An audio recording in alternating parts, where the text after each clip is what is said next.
public apology po ako kasi may mali po akong nagawa. Yeah, sorry guys. Sorry sa nagawa kong mali.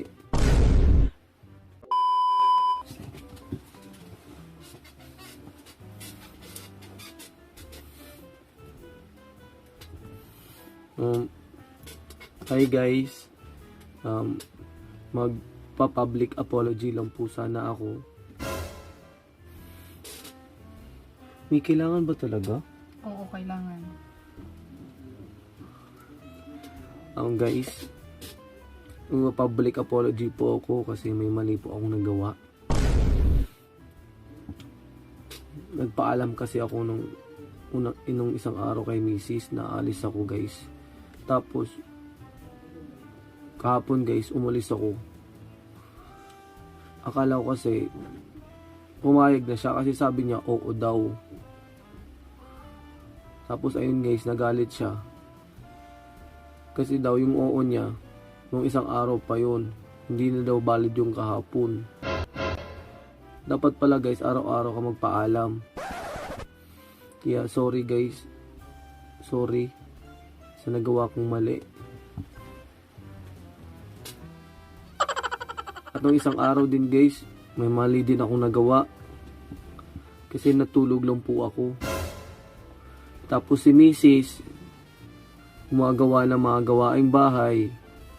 Tapos ako natutulog lang.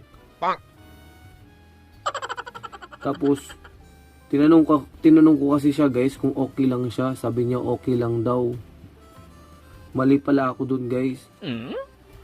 Pag sinabi pala ng mga Mrs. natin guys na okay, hindi pala yun okay. Kaya sorry, mali na naman ako dun.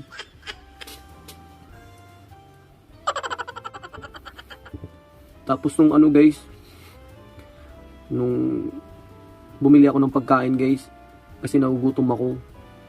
Tinanong ko siya kung nagugutom din ba siya. Sabi naman niya, hindi daw. Kaya ayun guys, bumili ako ng para sa akin lang. Mali pala yun guys.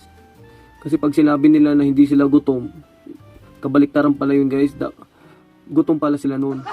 Kaya sorry sa nagawa kong ulit na mali.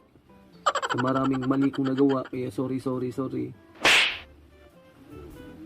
Tapos nung ano guys, eto yung pinaka worst guys.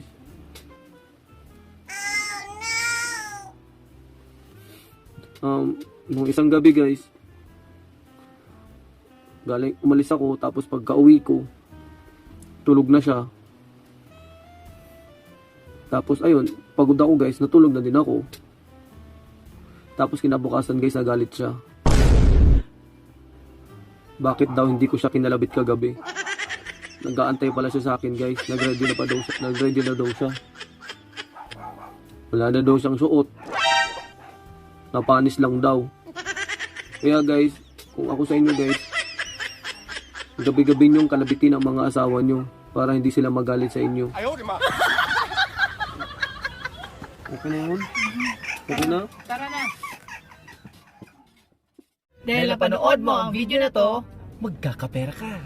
mag-like and share lang sa video na to at pipili kami ng 10 tao na mabibigyan ng GCash. At araw-araw kami nagla-live, kaya araw-araw kami namimigay ng GCash sa mga nag-register sa 188 Geely. Para mag-register sa 188 Geely, click mo lang yung link na naka-pin comment, and then eto yung lalabas. Ayan, lagay mo lang yung username mo, tapos password, tapos confirm password, and then mobile number mo, and then register. So ano yung hinihintay nyo guys? Mag-register na kayo dito sa 188 Geely. Nasa comment section yung link.